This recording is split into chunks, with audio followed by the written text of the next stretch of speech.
ukur, nah itu akan dengan ibu itu sebelum UTS dan kemudian dengan Bu Yayu yang semua penilaian, jenis-jenis penilaian dengan Ibu Yayu. Oke, iya benar 2 SKS itu kodenya di belakang angka 2. Evaluasi dalam pembelajaran matematika, ya. Tapi nanti mungkin kita akan dengan Bu Yayu mungkin ya, ada bagaimana memberi penilaian pada saat PJJ seperti ini agak berbeda. Ini bagaimana nih guru-guru yang sedang mengajar? Apakah semua guru di sini mengajarnya bagaimana? Ada satu Bu yang buka. Oke, nah yang guru-guru masih dengan online, masih mengajar di rumah? Iya Bu, masih online, masih di rumah. Kalau Kemudian, saya langsung Bu. maaf, di mana yang langsung? Siapa yang langsung? Saya juga. Di Jakarta Bu.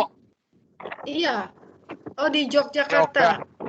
Pak Yoga itu tetap ngajar maksudnya? Di Jakarta Bu, di Jakarta Bu. Oh di Jakarta tetap ngajar langsung? Iya Bu, tetap mengajar.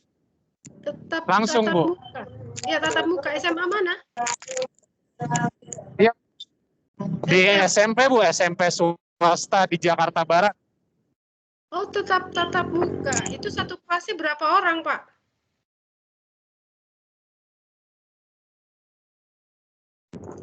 Satu kelasnya itu 30 orang Bu. Ini nggak terlalu padat itu. Kemudian apa yang dilakukan setiap pagi kalau siswanya hadir dan kemudian apakah ada kantin di situ? Tidak ada Bu. Jadi hanya satu hari itu 2 pelajaran untuk siswanya. Jadi konsepnya masih sama seperti kayak pembelajaran online. Iya. Tapi kan tetap di ruang kelas itu 30 anak kan lumayan padat itu. Iya Bu. Atau dijadikan 2 kelas? Dibikin setengah-setengah Bu per sesi. Jadi ada sesinya. Gimana maksudnya? Jadi 15 siswa satu kelas. Terus ya, waktu lagi mengajar 15, di luar dulu yang 15? Jam selanjutnya Bu. Jadi misal kita masuk pagi jam 7. Jadi Ya. 1 jam pertama itu 15 orang, 1 jam selanjutnya itu jam selanjutnya. 15 lagi. Iya Bu. Terus yang 15 yang pertama itu pindah kelas? Enggak, jadi hanya tukeran jam aja Bu. Jadi sehari itu 2 mata pelajaran. Tapi anak yang 15 pertama dan 15 kedua nggak ketemu? Ya, terpisah Bu di ruangannya. Jadi yang pagi itu misalnya untuk kelas A, jadi kelas A itu dari jam 7 sampai jam 9, lalu Belajar nanti kelas belajar matematika misalnya. Terus kalau yang ya, separuhnya lagi nggak datang, belum datang? separuhnya lagi Bu, di pelajaran lain Bu. Oh, habis itu gurunya yang berpindah? Ya, gurunya yang berpindah. Habis itu udah pulang? Kalau udah selesai pulang Bu, iya. Jadi memang benar-benar 2 mata pelajaran saja gitu? Iya Bu, benar.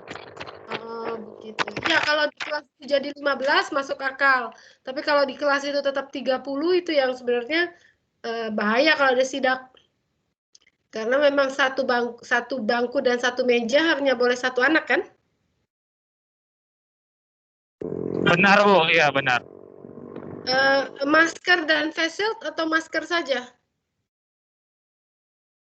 Kalau untuk di sekolah diwajibkan masker sih Bu. Tidak face shield, jadi tidak double ya? Tidak double, iya Bu. Oke, hanya 1 yang mengajar di sekolah, bagaimana dengan 8 orang lainnya yang guru? Kalau saya baru minggu depan, Bu, belajar offline ya. Belajar offline, selama ini masih online? Iya, masih online. Oke. Baru mau offline-nya minggu depan. Di mana? SMA, SMP? SMA IT, Bu. Di? Di Bekasi, di Cikarang. Oke. Oh, di Cikarang. Itu juga akan setengah-setengah seperti itu? Kalau di sekolah saya ini Bu, seminggu offline, seminggu online kayak gitu. Ya. Diselang-seling. Terus Oke, kalau tapi kelas pada saat 12 tiap offline, hari. tapi pada saat offline kehadiran siswanya bagaimana? Yang seperti tadi, setengah-setengah, kan tidak bisa full satu kelas. Kalau di saya karena muridnya di bawah 30, jadi dalam satu kelas tetap Bu. Oh, gitu. 20 orang paling banyak kelas kurus soalnya. Terus juga ahwat ikhwannya dipisah. Oh, gitu. Iya, iya. Oke. Jadinya memang sedikit siswa di dalam kelasnya ya. Yang penting kan itu.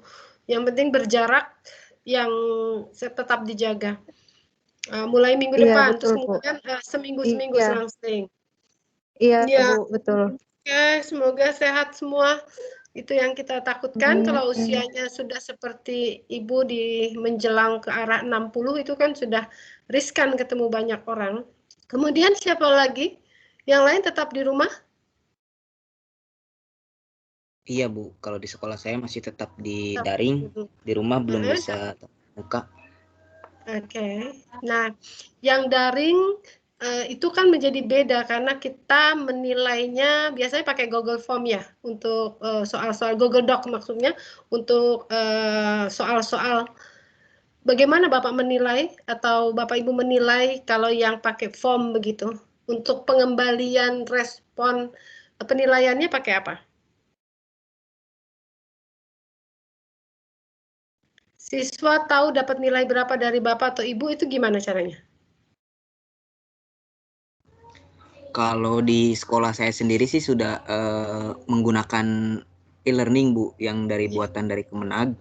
Ya, Jadi terus jadi jadi kalau misalkan kita proses evaluasinya menggunakan CBT, jadi anak sudah bisa langsung melihat nilai dan juga nanti bisa melihat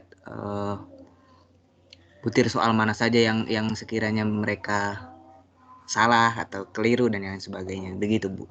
iya, kalau CBT berarti semuanya pilihan ganda semua soal. Di CBT ya, tapi di CBT juga bisa memungkinkan buat esai juga. Tapi esai biasanya kalau anak ibu tinggal ujung jawabannya aja tanpa proses. Jadi kalau membutuhkan proses itu ya paling ada di bagian di kompetensi inti bagian yang ketiga. Jadi di bagian pengetahuan. Iya, terus bagaimana cara proses itu dia menulisnya? Susah Jadi kan menulis? enggak, mereka mengupload ulang Bu hasil mereka. Jadi mereka tulis di buku catatan, nanti didokumentasikan lalu dikirim. Oh, pakai seperti itu. Iya. Iya. Jadi mereka memberikan foto dari coret-coretannya, istilahnya begitu ya. Iya, begitu Bu. Nah, kemudian apakah sebagai guru melihat coret-coretan anak yang dikirim itu menjadi lebih mudah atau lebih sulit sebenarnya?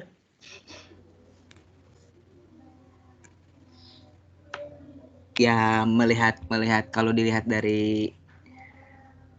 kalau melihat untuk prosesnya benar atau tidak dia pengerjaannya sendiri atau bukan, ya memang sulit.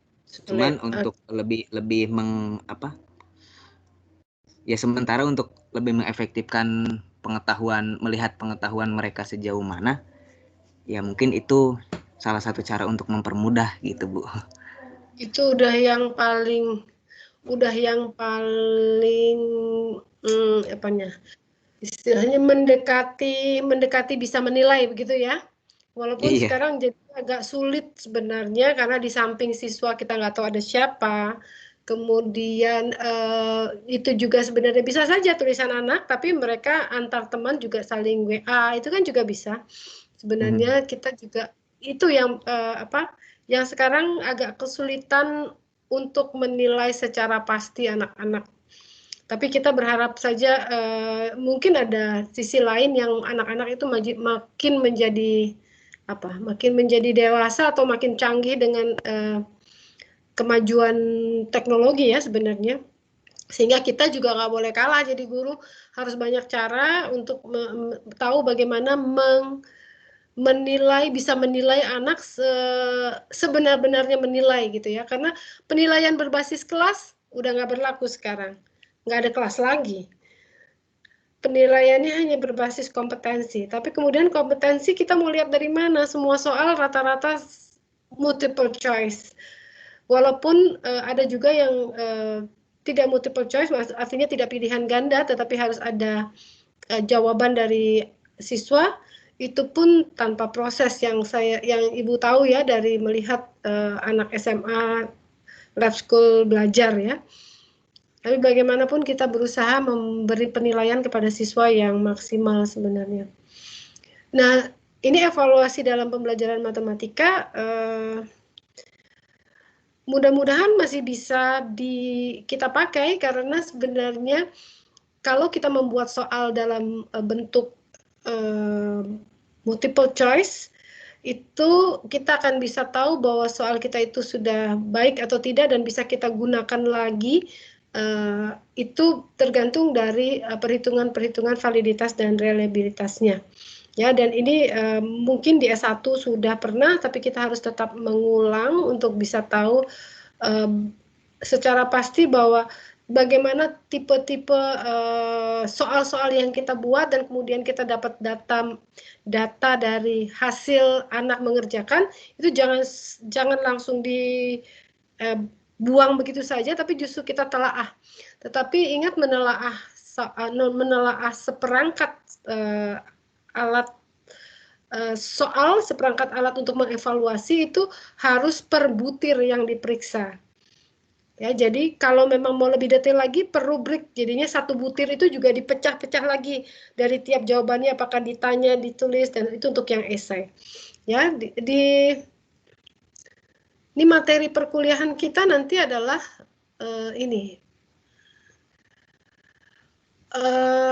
Pemantapan konsep evaluasi, assessment, dan pengukuran. Kita bedakan itu konsep instrumen, validitas, dan reliabilitas. Kemudian bagaimana kita menyusun, mengkonstruk kisi-kisi yang diturunkan dari kompetensi-kompetensi yang mau kita ukur menjadi sebuah instrumen.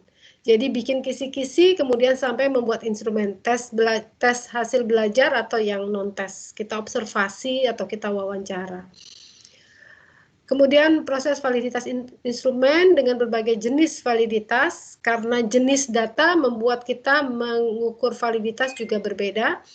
Dan kemudian menganalisis reliabilitas instrumen, kita analisis butir soalnya. Nah, ini sebenarnya perlu sekali. Kalau kita sudah punya butir-butir soal yang baik, maka sebenarnya menjadi mudah buat kita. Soal-soal itu kita ulang kembali ke adik kelasnya, tetapi dengan jangan lupa mengubah angkanya. Tetapi mengubah angka dari bilangan-bilangan bulat menjadi pecahan itu juga menjadi hal yang beda lagi, karena tingkat kesukaran soalnya jadi beda. Mungkin untuk materinya tetap, tetapi pada saat menghitung ada anak kesulitan dengan pecahan, maka butir soal yang dengan bilangan bulat dan dengan bilangan pecahan itu menjadi soal yang dengan butir kesulitan yang beda. Walaupun misalnya sama-sama penjumlahan matriks, tetapi di dalam entry-entry matriksnya, yang satu bilangan bulat hanya plus minus tapi bulat, yang satu walaupun cuma setengah tambah seperempat tambah sepertiga misalnya seperti itu, tetapi itu tetap membuat kesetaraan soalnya menjadi beda, karena pecahan buat anak-anak itu adalah masalah juga sebenarnya. Jadi bisa dicoba dilihat dengan butir dengan konsep yang sama, penjumlahan matriks, yang satu dengan bilangan bulat, satu dengan bilangan pecahan, dicobakan kepada siswa. Nanti kita bisa bandingkan bagaimana persentase banyaknya yang benar dari siswa pada penjumlahan matriks itu. Memantapkan penilaian otentik. Nah, materi ketujuh itu sudah langsung dengan Ibu Yayu. Penilaian otentik itu udah penilaian di kelas ya. Tapi sekarang sudah tidak ada kelas, sehingga nanti bagaimana yang disebut dengan penilaian otentik sudah dengan jarak jauh. Karena sudah pakai case-based learning, terus blended learning, jadi agak berubah sebenarnya dengan suasana seperti ini, tapi Anda pelajari juga yang memang klasik harus tetap dipelajari. Bagaimana self-assessment, effective assessment diperlukan di setiap kelas, bahwa effective assessment itu sebenarnya guru yang melihat sisi afektif dari siswa. Kalau self assessment ini sebenarnya jarang, karena kalau anak SMP atau SMA untuk menilai dirinya sendiri sebenarnya masih kurang. Tapi ini bisa Anda pelajari untuk, misalnya kalau untuk mahasiswa seperti Anda, Ibu bisa membuat self assessment di awal. Ibu bisa pertanyakan apa saja yang Anda ketahui tentang evaluasi, tentang evaluasi pembelajaran khusus untuk matematika dan seterusnya. Itu self-assessment, jadi Anda menilai diri Anda sampai mana. Nanti sesudah pembelajaran, Ibu tanyakan dengan hal yang sama. Itu kita bisa lihat bahwa self-assessment-nya itu naik atau tidak. Tetapi ya kejujuran yang paling harus diutamakan pada saat melakukan self-assessment.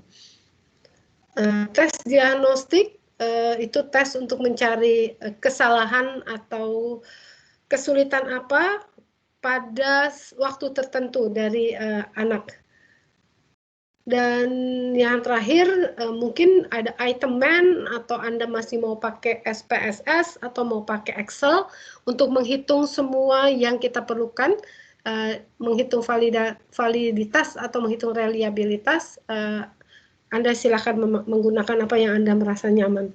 Tetapi yang minimal adalah bisa menggunakan Excel untuk menghitung semuanya. Tetapi Excel jelas semua rumus Anda harus tuliskan lagi tanpa ada yang salah.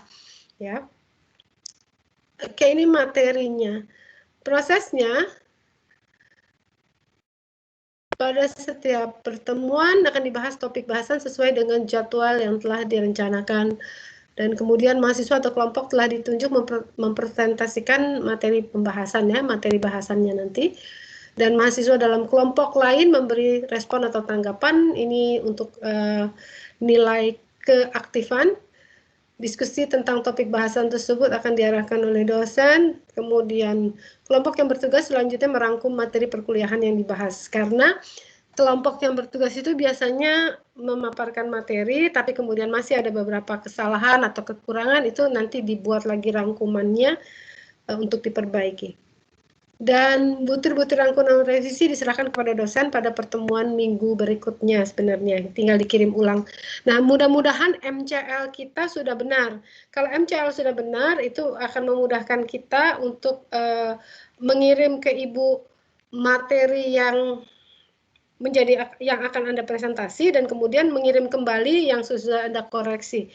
Sepertinya hari ini sudah ada perbaikan di MCL, sehingga Ibu akan buka MCL-nya lagi. Nah, ini penyajian materinya.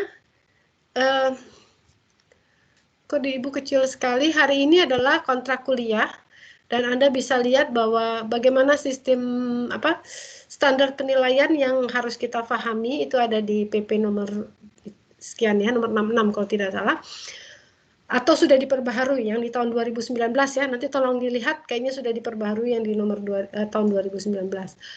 Kemudian untuk Kamis depan kita akan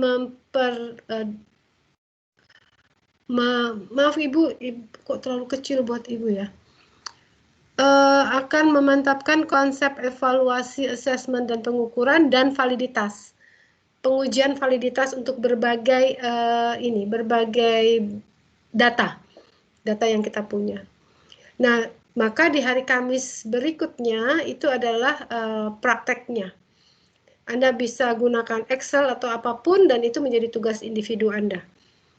Jadi minggu depan kita pelajari bagaimana menghitung bermacam-macam data menggunakan validitas, dan kemudian minggu depannya lagi Anda praktek secara individu. Untuk minggu depannya lagi di pertemuan keempat itu tentang reliabilitas. Dan kemudian di Kamis depannya Anda praktek juga bagaimana pengujian berbagai reliabilitas dari berbagai data. Nah, baru pada pertemuan ke-6 itu kelompok 1 presentasi tentang bagaimana membuat instrumen dari sebuah teori yang Anda turunkan menjadi sebuah kisi-kisi dan kemudian menjadi butir-butir soal. Kemudian hari Kamis pertemuan ke-7 itu tentang apa yang ke-7 itu? Analisis butir soal. Jadi tingkat kesulitan, daya pembeda itu semuanya di hari ke-7 dari kelompok 2. Kemudian kita ujian tengah semester. Nah, di pertemuan ke-9, 10 itu sudah mulai dengan penilaian, mulai dari penilaian otentik, kemudian penilaian secara apa tadi itu pakai rubrik ya, ada yang tes dan non tes, portofolio dan seterusnya, itu bersama dengan Ibu Yayu di pertemuan berikutnya. Sehingga sampai dengan akhir dan kemudian Anda sampai dengan 16 itu sebenarnya semuanya presentasi. Tetapi Ibu tidak tahu kalau nanti Bu Yayu tetap ingin ada UAS. Ya, jadi nanti mungkin ada perubahan sedikit, silakan saja nanti dengan Ibu Yayu, ini pustaka rujukannya.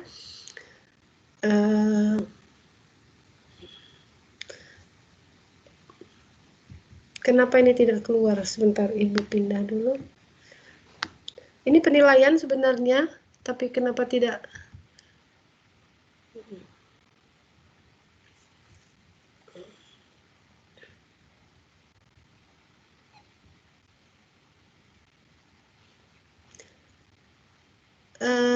Ada yang bisa tahu kenapa selalu ke file Ibu? Kalau di PowerPoint itu di file terakhir pasti tidak terbuka. Bagaimana caranya supaya penilaian ini terbuka? Jadi Ibu baca saja ya. Tugas individu itu 15%,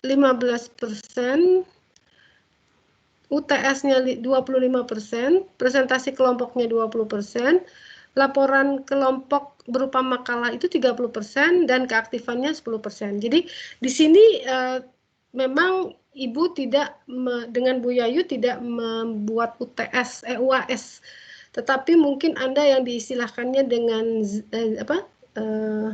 seminar itu yang setiap Anda maju dalam kelompok itu sebenarnya sudah penilaian dari Ibu Yayu. Tetapi nanti Ibu tanya lagi apakah Bu Yayu setuju seperti ini atau dengan UAS. Oke?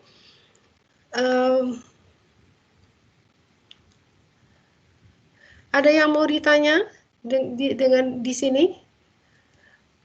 Jadi pertemuan 1 sampai pertemuan 5 masih dengan Ibu, yang Anda harus siap-siap adalah di pertemuan ke-6 dan kemudian sampai di akhir itu ada 10 kelompok. Nah, mau 10 kelompok atau mau 10 mahasiswa masing-masing satu itu silahkan. Atau mungkin itu yang lebih baik karena penilaiannya jadi penilaian individu juga sebenarnya. Atau dengan kelompok lebih ada juga penilaian kelompok. Nanti mungkin dipertegas di minggu depan ya, sesudah Ibu diskusi dengan Ibu Yayu, apakah Bu Yayu mau pakai UAS atau tidak. Oke, sampai di sini ada yang mau bertanya? Buku-buku rujukannya di sini Anda bisa cari juga di jurnal-jurnal. Oke, sampai di sini ada yang mau ditanya?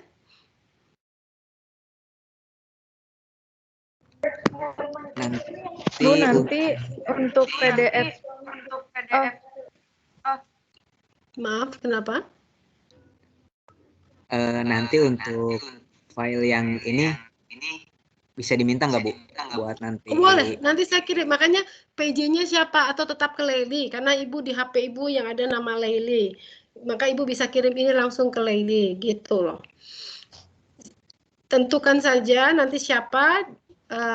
Kalau memang bukan Leili, untuk yang pertama Ibu kirim ke Leili, tapi sesudah itu Leili bisa mengatakan yang jadi PJ saya, misalnya siapa lagi di antara Anda bersepuluh.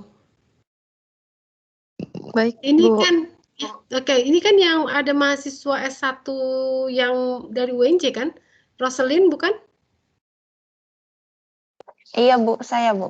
Iya Satu betul lagi, Bu. Roselyn dan satu lagi Inai, siapa? Bu. Siapa? Hairunisa Bu. Hairunisa. Iya. Hairunisa dan Roselyn. Oh ya, di awal perkuliahan kita punya perjanjian bahwa perkuliahan ini kan andragogik, jadi Anda sudah dianggap dewasa dan kemudian ternyata dengan Ibu melakukan perkuliahan dengan banyak dosen yang sekarang banyak dengan tim, termasuk dengan Bu Yayu, terus kemudian dengan dosen luar juga. Nah, perjanjiannya adalah seperti ini. Kadang Ibu jadi berbicara seperti bicara sendirian kan, karena sebenarnya Anda semua tidak ada yang buka kamera. Tetapi waktu Ibu minta juga semua membuka kamera, nanti ada yang ternyata jaringannya tidak bagus. Langsung akhirnya kita sepakat dan dosen-dosen lain juga sepakat mengatakannya seperti ini. Sebenarnya kalau yang lagi kena gangguan jaringan mahasiswa, maka kita bisa memaklumi, tapi jangan juga lupa kalau yang punya gangguan jaringan adalah dosennya, maka juga Anda harus maklumi, kan seperti itu. Sehingga akhirnya kita sepakat kalau yang bicara mempresentasikan sesuatu itu yang harus buka kamera. Nah, sekarang kalau Anda tidak buka kamera, Ibu berasumsi Anda sudah dewasa, maka Anda bertanggung jawab dengan apa yang harus Anda dapat sebenarnya hari ini. Maksudnya, kalau semuanya sebenarnya konsentrasi mengikuti perkuliahan hari ini akan dapat yang sama. Tetapi kalau yang tidak mengikuti dengan sangat konsentrasi, maka mungkin mendapatnya tidak sama. Tetapi itu bukan menjadi tanggung jawab Ibu lagi. Yang penting Ibu sudah menyampaikan dan teman-teman yang lain dari 10 di sini sudah bisa menjadi saksi bahwa Ibu sudah menyampaikan apa yang harus Ibu sampaikan pada hari ini. Nah, itu yang kemudian didiskusikan banyak teman-teman karena memaksa untuk membuka kamera pada saat seperti ini juga kadang-kadang agak sulit. Ada yang beralasan bahwa Ibu kalau saya pagi itu sebenarnya masih harus mengerjakan pekerjaan lain dan seterusnya. Saya masih berbagi dengan adik dan seterusnya untuk ini tampilannya bahkan ada yang hanya memakai handphone dan seterusnya. Maka kita sama-sama mengerti saja jika Anda sedang presentasi, maka kelompok yang presentasi itu yang harus membuka kamera. Cukup jelas maksud Ibu? Jelas, Bu. Iya, Bu. Jelas, ya. Oke, jadi kita sama-sama mengerti dan Ibu juga sudah tidak merasa, karena begini, ada beberapa dosen yang memaksa untuk membuka, tetapi kemudian di satu sisi satu dosen juga mengingatkan kita tidak bisa memaksa seperti itu. Kalau kita di kelas itu kan tidak ada masalah ini untuk tidak menatap, tidak melihat bahwa Anda sebenarnya sedang hadir. Nah, kalau ini kan kehadiran menjadi sulit. Sebenarnya Anda hadir hanya nama, tapi sebenarnya Andanya tidak ada di tempat, atau memang Anda hadir. Nah, kesulitan yang seperti itu. Nah, tapi kalau Anda sebenarnya semuanya adalah guru, itu juga bisa merasakan hal yang sama pada saat Anda mengajar ke siswa. Jadi Anda berharap bahwa walaupun kita tidak saling menatap, tetapi Ibu berharap apa yang Ibu sampaikan, Anda dengar, dan kemudian kalau Anda nggak ngerti, Anda bertanya, itu justru Ibu lebih senang. Karena kalau Anda bertanya, Ibu justru tahu bahwa Anda sebenarnya mendengarkan atau tidak. Oke, ini siapa? Laili. Oke, Laili, sementara Ibu akan kirim PPT Ibu ini ke Anda ya. Tapi nanti kalau ada negosiasi sama Bu Yayu, ternyata Bu Yayu mau pakai UAS, itu beda lagi mungkin prosentasenya. Baik, Bu. Baik ya, oke. Kalau sudah jelas, untuk yang lain, jadi hari ini hadir semua, Hairunisa, Dias, Musti, Fambudi, Erni, kemudian Muhammad Wildan, yang tadi bicara, Nazira Amalia, Risa Yuniarti, Roselyn Tuti Haryati, dan Yoga Priyatama. Ya, udah Ibu sebut semua. Wildan, terima kasih Anda terlihat. Ini Anda lagi ngajar? Di rumah? Enggak, Bu, lagi di rumah. Lagi di rumah. Sudah selesai ngajar jam segini? Kebetulan hari ini jam saya dikosongkan, Bu. Fokus buat kuliah memang rencananya. Masuk, Bu. Dan kuliah apa aja hari ini? Kuliah dengan siapa tadi pagi? Tadi pagi dengan Bu Mei, P3M. Oh, yang Bu Melia Sari. Oke, iya. Terus dari jam berapa? 8 sampai? Dari pagi itu statistika sampai tadi sebelum zuhur. Dan hari ini dilanjut dari jam 1 sampai maghrib. Dengan siapa? Satu lagi habis ini siapa? Sama Pak Makmuri, aljabar abstrak lanjutan. Makmuri, Bu. Oh, oke. Kalau yang statistika di jam pagi itu dengan siapa? Pak Prof. Suyono. Prof. Suyono. Oh, Prof. Suyono hadir tadi? Hadir, Bu. Oh, alhamdulillah, beliau kan super sibuk sekarang. Tapi alhamdulillah kalau memang bisa hadir. Atau ada asistennya? Atau timnya dengan siapa? Sama Pak Bagus, Bu. Oh, Pak ya. Bagus. Oke. Jadi ya memang selalu dibuat tim supaya saling mengcover. Beliau yang sibuk, bisa ada Pak Bagus yang mengcover statistika. Jadi Pak, kalau Bu Mei sendiri ya, Bu Melia Sari spesial materi yang baru itu kan sendiri ya? Sama berdua ada, Bu, sama Bu siapa dosen yang baru. Iya. Oh, Sama Bu Flavia. Iya, Bu Flavia. Flavia. Ya, itu mendampingi ya karena memang dosen baru belum dapat apa istilahnya, belum ada izin mengajar, tapinya sudah bisa ada di dalam kelas untuk ikut mendampingi Bu Mei. Tapi di daftar dosennya cuma nama Bu Mei kan? Iya, cuman Bu Mei saja. Iya, Bu Mei betul, saja. Bu. Beda dengan Ibu. Ibu kan jelas ada nama dua, Bu Wardani dengan Ibu. Jadi Bu Flavia memang hadir saja untuk karena itu memang benar-benar baru CPNS sehingga memang belum boleh punya jadwal mengajar sendiri ataupun menjadi asisten mengajar pun belum boleh. Tetapi ikut mendampingi saja sambil belajar. Oke, Roselyn, ada lagi siapa yang bisa hadir? Kalau tidak ada lagi yang mau ditanya, Ibu sudahi dulu hari ini. Anda bisa siap-siap untuk kuliah lagi sampai sore nanti. Dari jam berapa? Jam 3 ya? Iya, dari jam 3, Bu. Sampai jam 4, oh karena 3 SKS ya? Sampai mendekati maghrib. Oh 2 SKS, oh kalau 2 SKS, SKS, Bu. jam 3 sampai jam 4.40, hampir jam 5 saja kan? Iya, oke. Iya. Ya. Biasanya Pak Makmuri rajin puasa, ini hari Kamis, jadi pasti beliau sebelum maghrib udah minta selesai. Oke, sehat-sehat semua. Alhamdulillah, nggak ada yang terpapar apapun. Alhamdulillah, Bu. Baik. Alhamdulillah, Alhamdulillah, Bu. Alhamdulillah ya. Banyak minum vitamin C dan vitamin D. Itu yang paling penting sekarang. Dan yang memang penelitiannya mengatakan bahwa sekarang vitamin D, walaupun kita di daerah tropis, seakan-akan matahari banyak, tapi kitanya justru selalu minta berlindung di bawah rumah. Maka vitamin D-nya itu pasti kekurangan. Jangan lupa ditambah dengan yang walaupun masih muda, tambahkan saja vitamin D setiap hari. Oke, itu sedikit dari Ibu, karena Ibu baru diberitahu bahwa vitamin D yang paling penting untuk untuk daya tahan terhadap COVID ya. Oke, Ibu akhiri ya. Wassalamualaikum warahmatullahi wabarakatuh. Sampai ketemu insya Allah. Terima kasih banyak, Terima kasih, Bu. Oke, sehat-sehat semua. Ya. Ibu juga Sehat-sehat, sehat terus. Bu. Ya. Bye-bye.